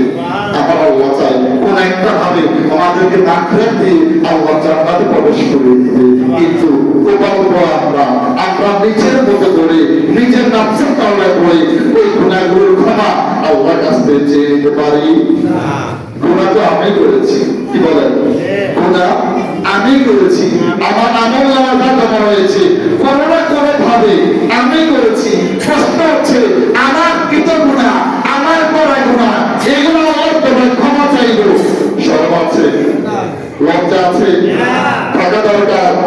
যদি থাকে এমন অন্য কোনো দরবার আছে যেখান থেকে আমি এগুলো মাপ পাইব, ক্ষমা পাইব? সেই কারণে বলছি, মনকে উজ্জ্বল করে দিয়ে একেবারে খালিস নিয়তে আমার আল্লাহ বললেন, তোমরা আল্লাহ তাওবা করবে, কিন্তু তাওবাতুন নাসুহা, এমন তওবা করবে, আল্লাহ আপনি আমাকে মাফ করে দেন, এই গুনাহ মাসুম করে দেন, আল্লাহ এই গুনাহ জীবনে আর, আল্লাহ এটা জীবনে আর। যেমন আজকে এখানে অনেকে আছেন যে গত এক সপ্তাহ অনেক ওয়াক্ত নামাজ কাজা হয়েছে না, আজকে আল্লাহ তোমার ঘুরে একটু আল্লাহ যত নামাজ কাজা হয়েছে আল্লাহ তুমি আর নামাজ কাজা করবো। অনেকে আছি প্রতিবেশীর সঙ্গে খারাপ ব্যবহার করেছি, রূপ ব্যবহার করেছি, উচ্চ স্বরে কথা বলেছি, লাউডলি কথা বলেছি, কথার টোন এটা নিয়ে করবো, আল্লাহ আপনি আর প্রতিবেশীর সঙ্গে খারাপ ব্যবহার করবো না। আল্লাহ আমি আমার কথা কার সাথে বলবো না যে কথা সে করতে পারে। রাজি আছি ইনশাআল্লাহ? রাজি আছি ইনশাআল্লাহ? অর্থাৎ আমার কাছে আমার যে অপরাধ ধরা পড়ে, আমি বিশ্বাস করি যখন আমি দুচোখ বন্ধ করি আল্লাহ তখন হাত পাবো।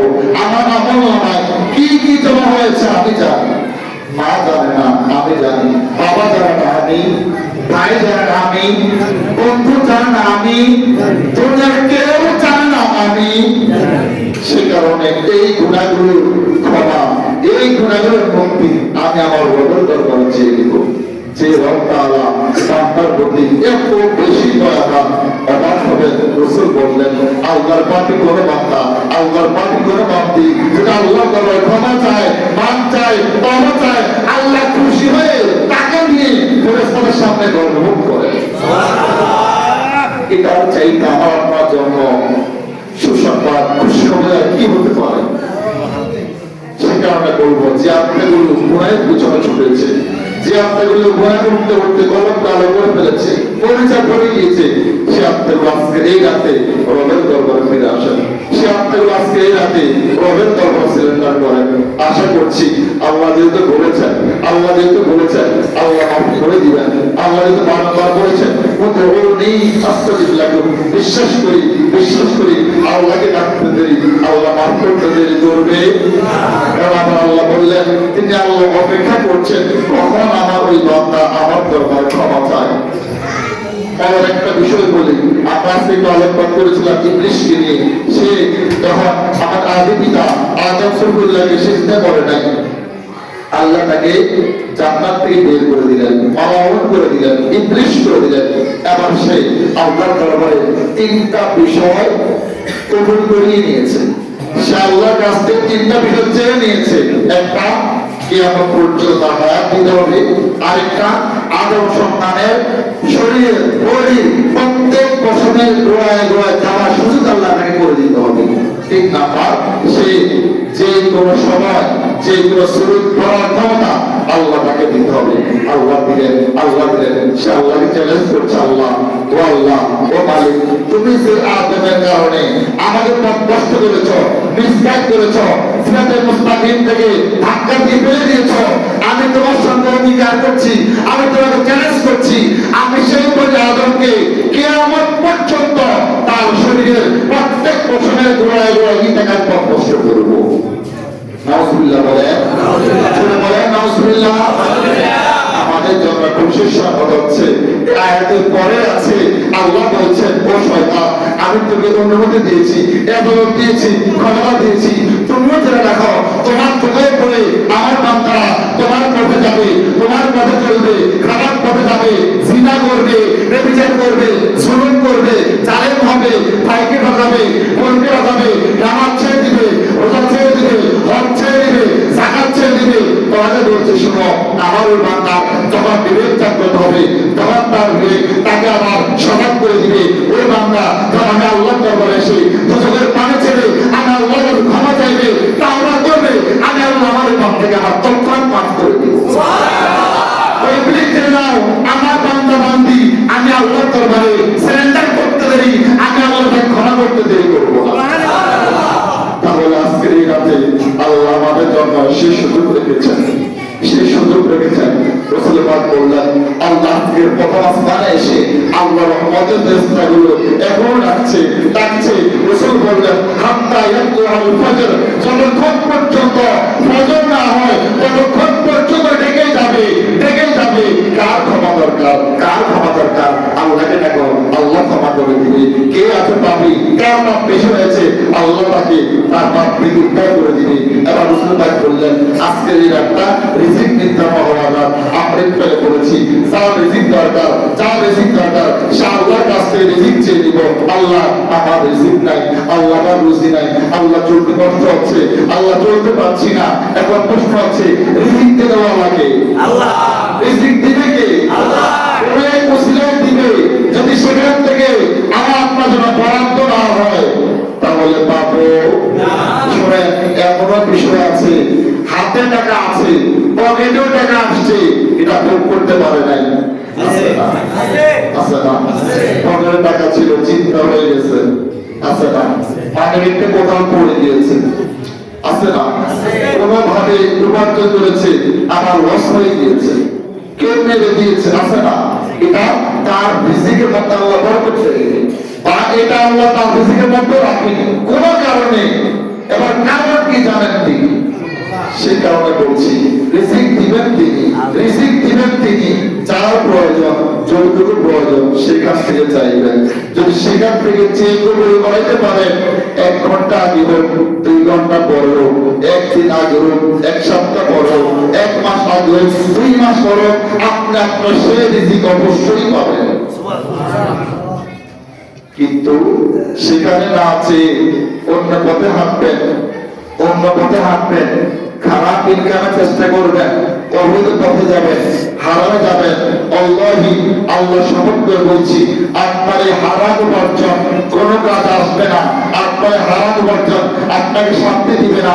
আপনার হারাম উপার্জন আপনার ছেলে সন্তান কাজ আসবে না।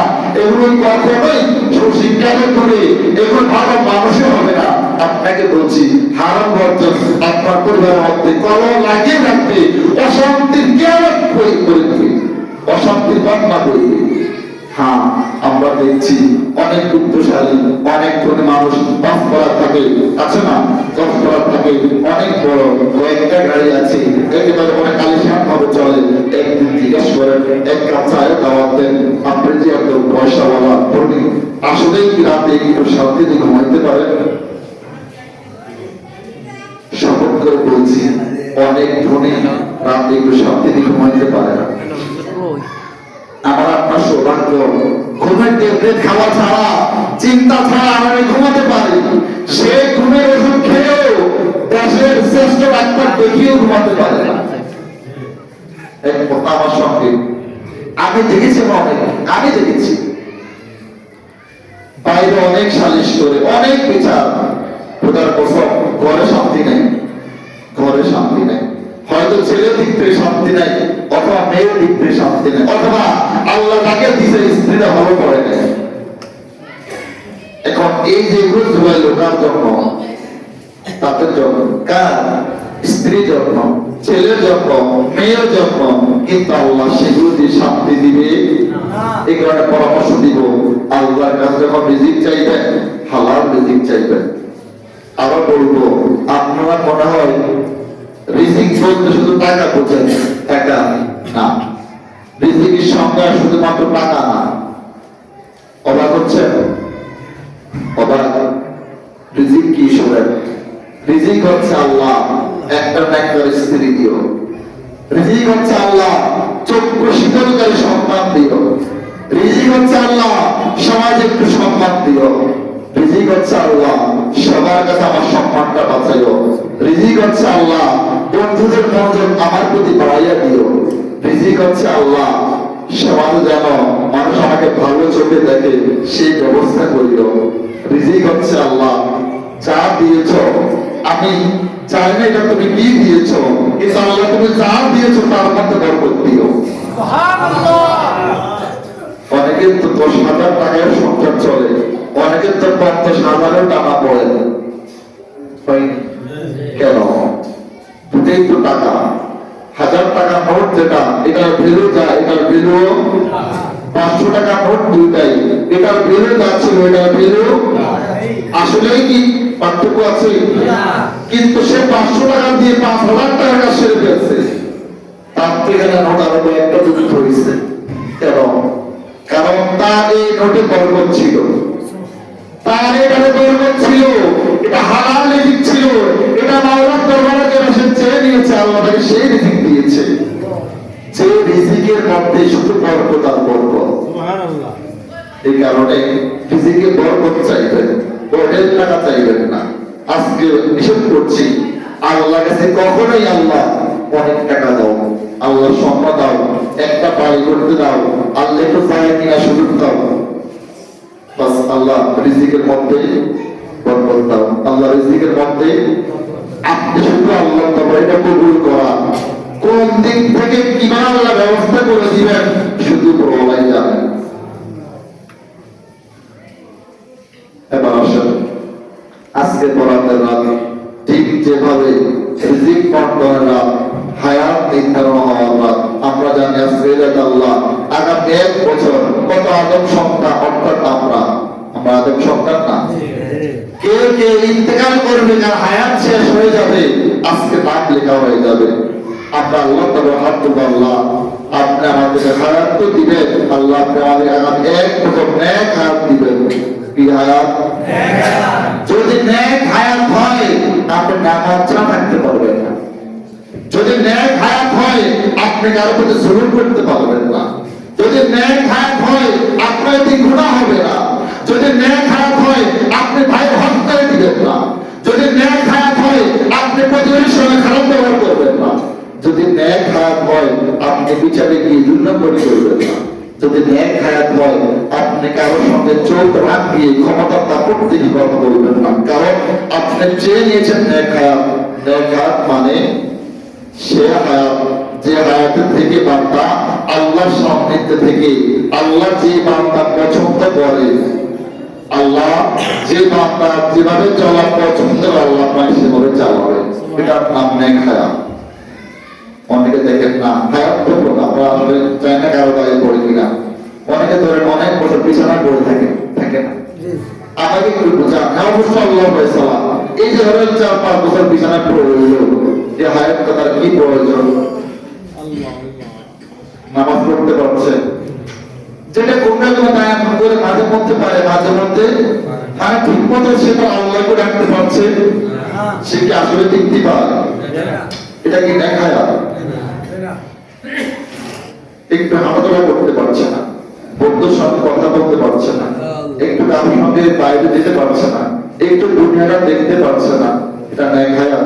হ্যাঁ, কারোর সঙ্গে মিলে যাইতে পারে, আপনারা সেখানে কি কথাটা ঘুরে না, কারণ সবটা একরকম না। আমি বুঝাচ্ছি হায়াতটা যে নেক হায়াত হয়, এটা কম হোক, এটা কম হোক, এটা তারিখ আরো 100 বছর পর্যন্ত চলবে। আজকে আমাদের মসজিদের মধ্যে বসে আছি, যিনি দিয়ে গিয়েছেন মরহুম হাজী জলালউদ্দিন মুন্সি সাহেব, একজন মানুষ ছিলেন। আমি দেখছি আমি অনেকে আছেন আসলে দেখছেন, কিন্তু নির্দ্বিধায় নিঃশব্দে আপনিও তাকে ভালো বলতেছেন না? তারা হলে আল্লাহ যারা আছে গোষ্ঠী, তাদের সঙ্গে আপনার সম্পর্কে ভালো হোক বা খারাপ হোক, আপনি কি তাদের দিকে তাকিয়ে ওনাকে ভালো বলছেন? ঠিক আছে তো? কেন বলছি? তার কিছু কাজ আমার চোখের সামনে, তার গুণগান মানুষের মুখে মুখে, মানুষগুলো আমার সামনে, আমি তাকে ভালো বলবো না? এমন জীবন গ্রহণ করে, এমন জীবন। তো বলছিলাম আল্লাহ কাছে আজকে হায়াত চেয়ে দিল, আল্লাহ আগামী 1 বছর পর্যন্ত আপনি আমাকে নেক হায়াত দারাজ করেন। আল্লাহ আপনি আগামী 1 বছর হায়াত নির্ধারণ করবেন, আল্লাহ সেখানে আপনি আমার নামটা লিখাইয়া দেন। আর একটা বিষয়, আল্লাহ আগামী 1 বছর তাদেরকে নিয়ে যাবেন, ইন্তেকাল দিবেন, হায়াত শেষ হয়ে যাবে, তাদের নাম আজকে লিখে দিবেন। চাই আল্লাহ যদি হায়াত শেষ হয়ে যায়, প্রথমত নেক হায়াত চাইতো, প্রথমত নেক হায়াত চাইতো, যদি হায়াত শেষ হয়ে যায় আল্লাহ ঈমানে মৃত্যু দিও। বাস্তবে পৃথিবীর যেখানেই হোক আল্লাহ ঈমানে মৃত্যু দিও। আমরা অনেকে ফরিয়াদ করি আল্লাহ বাইতুল্লাহ তওফিক অবস্থায় মৃত্যু দিও। সুবহানাল্লাহ বলেন। অনেকের ইচ্ছা আল্লাহ রাসূল পাকের রওজা পাক জিয়ারত করতে আল্লাহ মৃত্যু দিও। অনেকের ইচ্ছা আল্লাহ মৃত্যু যখন দিবা আল্লাহ হাতে কাটা করতে রাখিও। অনেকের ইচ্ছা আল্লাহ মৃত্যু যখন দিবা কবরে নূরে রাখিও। আল্লাহ মৃত্যু যখন দিবা আল্লাহর মাঝে রাখিও। আল্লাহ মৃত্যু যখন দিবা সিদ্ধ অবস্থায় দিও। আল্লাহ মৃত্যু যখন দিবা জুমার দিন দিও। আল্লাহ মৃত্যু যখন দিবা সবে কদরে দিও। আল্লাহ মৃত্যু যখন দিবা সব বরাতে দিও। আল্লাহ মৃত্যু যখন দিবা রমজানে করতে দিও। কেন আমরা শুনেছি এগুলো ভালো মৃত্যুর লক্ষণ, এগুলো ভালো মৃত্যুর লক্ষণ। এই কারণে আল্লাহ কথা চাইব, আল্লাহ মৃত্যু যদি দাও আল্লাহ ঈমানে মৃত্যু দিও। আল্লাহ মরণকালে কালেমা নসিব করিও। বিশ্বাস করেন আপনি দুনিয়া থাকলে যেভাবে চলবে, দুনিয়ার প্রত্যেকটা বিষয় আপনি না থাকলে একইভাবে চলবে। আপনার বিশ্বাস হয় না? বাবা চলে গিয়েছেন না, স্বামী কষ্ট ছিলাম, পরে ঠিক হয়ে গেছে না?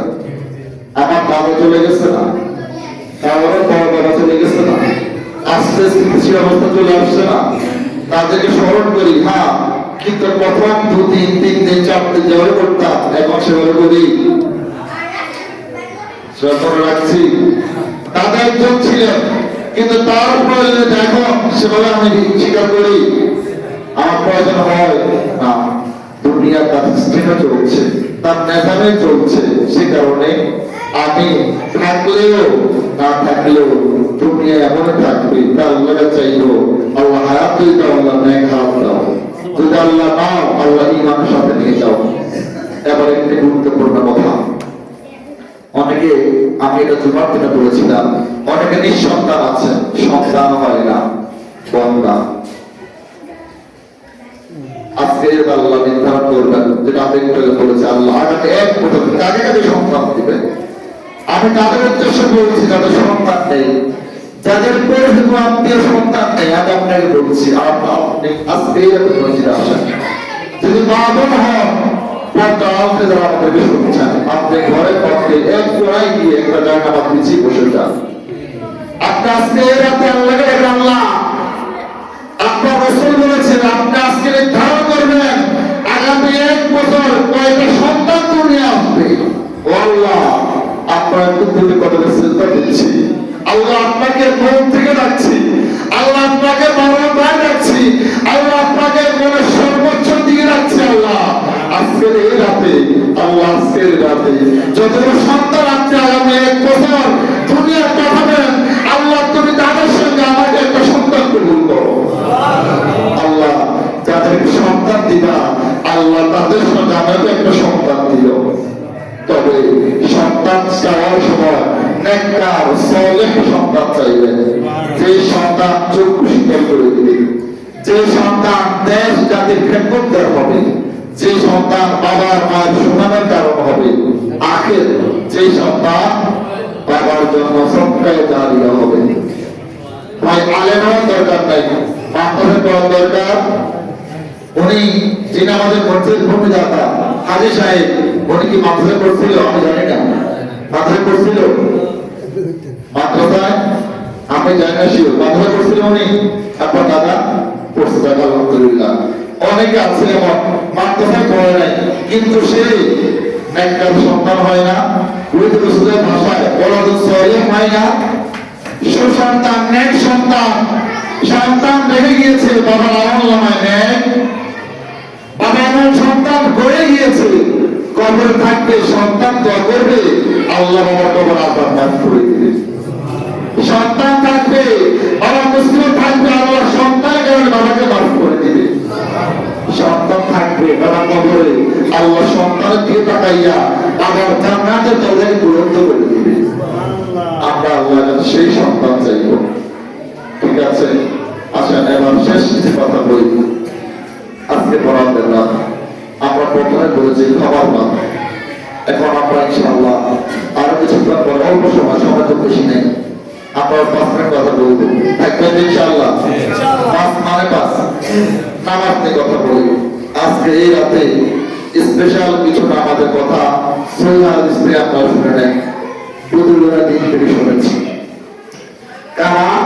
যারা সিরাতাল্লাযীনা আনআমতা আলাইহিম, কোরআনে পাকের প্রথম সূরা সূরা ফাতিহা, সেই ফাতিহার শেষাংশে আল্লাহ বলেছেন সিরাতাল্লাযীনা আনআমতা আলাইহিম। প্রতি ওয়াক্ত নামাজ পড়িনি, পড়ি তো আমরা আল্লাহকে বলছি আল্লাহ সিরাতাল্লাযীনা আনআমতা আলাইহিম, আল্লাহ তাদের পথে চালাও, আল্লাহ তাদের মতো করে চালাও যাদেরকে আনআমতা আলাইহিম, তুমি আল্লাহ যাদের মধ্যে নিয়ামত দিয়েছো তাদের পথে আমাকে চালাও।